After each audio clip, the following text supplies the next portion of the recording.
البارح ولادي قتلتهم السعله، قدروش كامل يرقدوا مساكن. الوغ روح درت لهم هاد الوصفه دواء عرب اللي كامل نعرفوه، حبيت نبارطاجيها معكم. اللي ما تعرفهاش تعرفها، واللي تعرفها نذكرها بها. ديري 2 ملاعق تاع سكر كلاص وتزيدي لهم ملعقه تاع قرفه، وما تنسيش تزيدي معاهم لايك وتعليق شباب.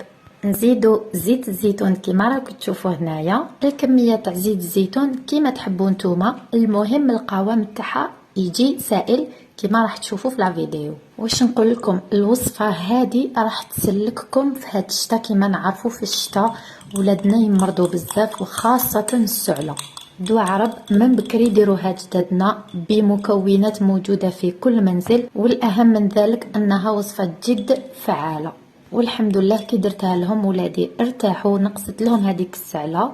ودوكا نقول لكم بارطاجيو هاد لا فيديو لتعم الفائده. سلام.